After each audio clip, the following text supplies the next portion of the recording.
Ukraine Russia യുദ്ധത്തിൽ വെടിനിർത്തൽ കരാറിനെ കുറിച്ചൊക്കെ രണ്ട് പ്രസിഡന്റുമാരും തീരുമാനിച്ചു, സെലൻസ്കിയും പുടിനും തീരുമാനിച്ചു. പക്ഷേ പുടിൻ്റെ തീരുമാനം ഒരു ആത്മാർത്ഥമായാണോ എന്നുള്ള സംശയം നിലനിൽക്കുകയാണ്. സാറിൻ്റെ അഭിപ്രായം?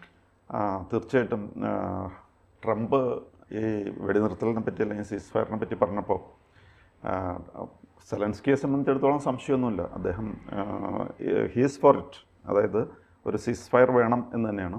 അപ്പോൾ സീസ് ഫയറിനെ ഈ പുടിനും എതിർത്തിട്ടില്ല, അദ്ദേഹം എതിർത്തിട്ടില്ല. പക്ഷേ അദ്ദേഹത്തിൻ്റെ സമ്മതത്തിൽ എന്തുമാത്രം ആത്മാർത്ഥതയുണ്ട് എന്നുള്ളതാണ് പ്രശ്നം. സെലൻസ്കിയുടെ സർവാത്മന he is ready for a സീസ് ഫയർ.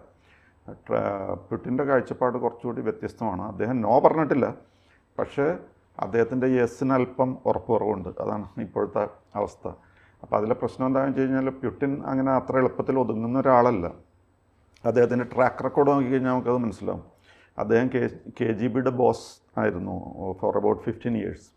അതുകൂടാതെ ഇപ്പോൾ റഷ്യയുടെ ബിഗ് ബോസാണ് ഫോർ ദി ലാസ്റ്റ് 25 years.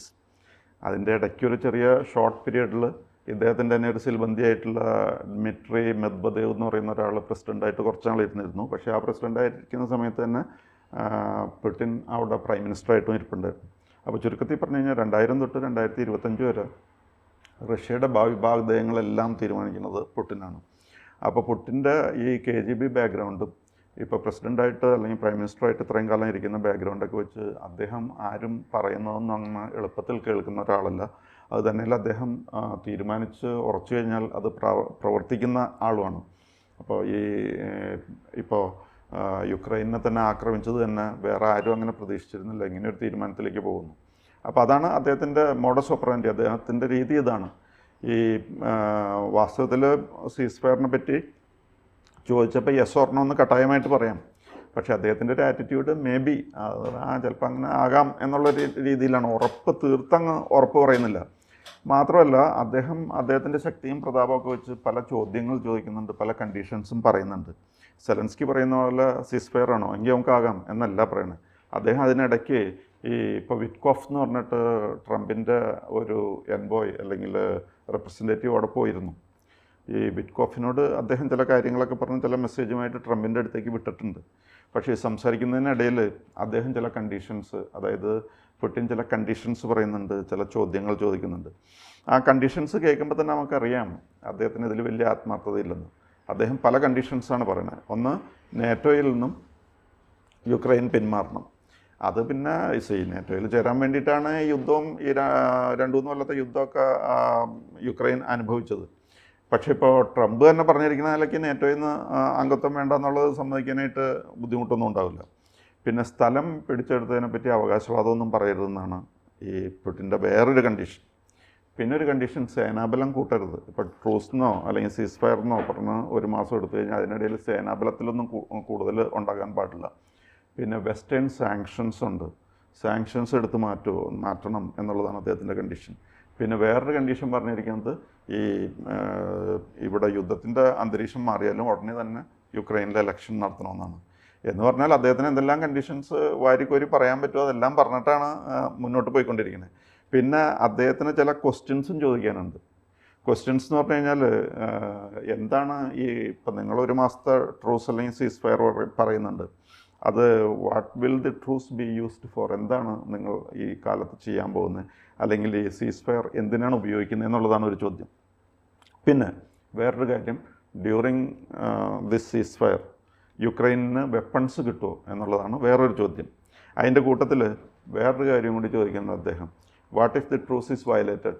ഈ വെടിനിർത്തൽ പ്രഖ്യാപനമൊക്കെ ഉണ്ടായി, അതിനിടയ്ക്ക് ഇതിനെതിരായിട്ട് എന്തെങ്കിലും പ്രവർത്തിച്ചു കഴിഞ്ഞാൽ എന്തായിരിക്കും ഫലം. പിന്നെ വേറൊരു ചോദ്യം, ഈ ട്രൂസ് അല്ലെങ്കിൽ സീസ് ഫയർ ഉണ്ടെങ്കിൽ ഇത് മോണിറ്റർ ചെയ്യുന്നത് ആരാണ് ഇതിന് മോണിറ്ററിങ് നടത്തുക? ആരെങ്കിലും ഇത് നോക്കാനും അന്വേഷിക്കാനൊക്കെ വേണമല്ലോ. അപ്പോൾ ഇങ്ങനെ പലതരം ചോദ്യങ്ങളും പല കണ്ടീഷൻസും ആണ് ഈ പുടിൻ പറഞ്ഞുകൊണ്ടിരിക്കുന്നത്. അപ്പോൾ ഈ കണ്ടീഷൻസും ഈ ചോദ്യങ്ങൾക്കുള്ള ഉത്തരവൊക്കെ വെച്ച് എന്തുമാത്രം മുന്നോട്ട് പോകാൻ ബാക്കിയുള്ളവർക്ക് കഴിയും എന്നുള്ള കാര്യം ഒരു പ്രശ്നമാണ്. ഓഫ് കോഴ്സ് സെലൻസ്കിക്ക് വേറെ ഒന്നും പറയാനില്ല. സെലൻസ്കിക്ക് ഇപ്പോൾ സ്ഥലങ്ങൾ നഷ്ടപ്പെട്ടുകൊണ്ടിരിക്കുകയാണ്. അതുകൊണ്ട് എങ്ങനെയെങ്കിലും ഒരു സീസ് ഫയർ വന്നാൽ കൊള്ളാമെന്നുണ്ട്. അദ്ദേഹത്തിന് ആത്മാർത്ഥത ഉണ്ടെന്നുള്ള കാര്യത്തിൽ ഒരു സംശയമില്ല. പക്ഷേ പുടിൻ്റെ കണ്ടീഷൻസ് കേട്ടിട്ടും അതേപോലെ അദ്ദേഹം ചോദിക്കുന്ന ചോദ്യങ്ങൾ കേട്ടിട്ടും വലിയ പ്രതീക്ഷ അല്ലെങ്കിൽ വലിയ ഉറപ്പ് ഈ സീസ് ഫയറിനെ പറ്റി തോന്നുന്നില്ല എന്നാണ് ഇപ്പോഴത്തെ അവസ്ഥ. പിന്നെ ട്രംപ് പറയുന്നത് there is A very good chance for truce അല്ലെങ്കിൽ പീസ് എന്നൊക്കെ പറയുന്നുണ്ട്. പക്ഷേ അത് അത്ര ഉറപ്പിക്കാൻ പറ്റുമോ എന്നുള്ള കാര്യം സംശയമാണ്. പിന്നെ വേറെ ട്രംപ് പറഞ്ഞിരിക്കുന്ന വേറൊരു കാര്യം, ഈ കർസ്ക് റീജൻ എന്ന് പറഞ്ഞൊരു ഏരിയ ഉണ്ട്. അവിടെ ഇപ്പോൾ ഏകദേശം 90% ഇവർ തിരിച്ചു പിടിച്ചിട്ടുണ്ട് പുടിൻ. പക്ഷേ അവിടെയുള്ള യുക്രൈൻ സോൾജേഴ്സ് അവിടെ ധാരാളം ഉണ്ട്. അപ്പോൾ അവർ 4 വശത്തു നിന്നും വളഞ്ഞിരിക്കുന്ന ഒരു അവസ്ഥയാണെന്നൊക്കെയാണ് പറയുന്നത്. അപ്പോൾ അങ്ങനെയാണെങ്കിൽ ഈ സോൾജേഴ്സിന് ഇപ്പോൾ റഷ്യ വെച്ചിരിക്കുന്ന കണ്ടീഷൻ എന്താണെന്ന് വെച്ച് കഴിഞ്ഞാൽ ഒന്നില്ലെങ്കിൽ സറണ്ടർ ചെയ്യുക അല്ലെങ്കിൽ ചാവുക. അപ്പോൾ ട്രംപ് പുടിനോട് വളരെ ആത്മാർത്ഥമായിട്ടൊരു അഭ്യർത്ഥന അല്ലെങ്കിൽ ഒരു റിക്വസ്റ്റ് നടത്തിയിട്ടുണ്ട്. ദേ ഷുഡ് ബി സ്പെയർഡ്, അവരെ കൊല്ലരുത് എന്നും പറഞ്ഞ് ഒരു റിക്വസ്റ്റ് നടത്തിയിട്ടുണ്ട്. അതൊക്കെ എന്തുമാത്രം പ്രാവർത്തികമാകും എന്നുള്ളത് നമുക്ക് കണ്ടു മനസ്സിലാക്കേണ്ട കാര്യമാണ്. പിന്നെ സെലൻസ്കി തന്നെ പുടിൻ്റെ പൊസിഷനെ പറ്റി പറഞ്ഞിട്ടുണ്ട്. സെലൻസ്കി പറയുന്നത് എന്താണെന്ന് വെച്ച് കഴിഞ്ഞാൽ പുടിന് ഇതിൽ യാതൊരു ആത്മാർത്ഥതയില്ല. പക്ഷേ ട്രംപ് ഇങ്ങനെ പറഞ്ഞപ്പോൾ നോ എന്ന് ഡയറക്റ്റായിട്ട് പറഞ്ഞില്ല എന്ന് മാത്രമേ ഉള്ളൂ. നോ എന്ന് പറയാതിരിക്കാനായിട്ടാണ് അദ്ദേഹം ഇങ്ങനെ തട്ടിമുട്ടി ഓരോ മറുപടികളും കണ്ടീഷൻസും ക്വസ്റ്റ്യൻസും ഒക്കെ പറഞ്ഞുകൊണ്ടിരിക്കുന്നത്. അപ്പോൾ പുടിൻ ഇപ്പോൾ പറയണത് എന്താണെന്ന് വെച്ച് കഴിഞ്ഞാൽ ഞങ്ങൾ ഏതായാലും ട്രംപായിട്ട് നേരിട്ട് സംസാരിക്കാൻ പോകുന്നുണ്ട്. അപ്പോഴാണ് എന്തെങ്കിലും ഒരു ഡിസൈസീവായിട്ടുള്ള കാര്യങ്ങൾ അല്ലെങ്കിൽ തീരുമാനം ഉണ്ടാകാനായിട്ട് പോകുന്നത്. അപ്പോൾ അതിൻ്റെ കൂട്ടത്തിൽ G7 കൺട്രീസ് പറയണത് എന്താണെന്ന് വെച്ച് കഴിഞ്ഞാൽ സാങ്ഷൻസ് ഒന്നും കൂടി കൂട്ടണം, അപ്പോഴേ പുടിൻ കാര്യങ്ങൾ മനസ്സിലാക്കുള്ളൂ എന്നാണ്. പക്ഷേ അതെന്തുണ്ടായി കഴിഞ്ഞാലും ഇപ്പോൾ പുടിനെ പിടിച്ചാൽ കിട്ടാത്തൊരു കണ്ടീഷനിലേക്കാണ് പോയിക്കൊണ്ടിരിക്കുന്നത്. അദ്ദേഹം ഇപ്പോൾ യുദ്ധത്തിൽ അദ്ദേഹം ലീഡ് ചെയ്യുന്നു എന്നുള്ളൊരു ഫീലിംഗ് അദ്ദേഹത്തിനുണ്ട്. മാത്രമല്ല ഒരു കോൺക്വസ്റ്റായിട്ട് ഇതൊരു വിജയം ആയിട്ട് മാറ്റാനാണ് അദ്ദേഹത്തിന് താല്പര്യം. ഈ വെടിനിർത്തലിലൊന്നും അത്ര വലിയ ഇൻട്രസ്റ്റ് അദ്ദേഹത്തിനില്ല. കാരണം ഇപ്പോൾ കർസ്ക് ആണെങ്കിൽ 90% തിരിച്ചു പിടിച്ചു, പിന്നെ യുക്രൈൻ്റെ മൊത്തം ടെറിട്ടറിയുടെ 20% പിടിച്ചെടുത്തു.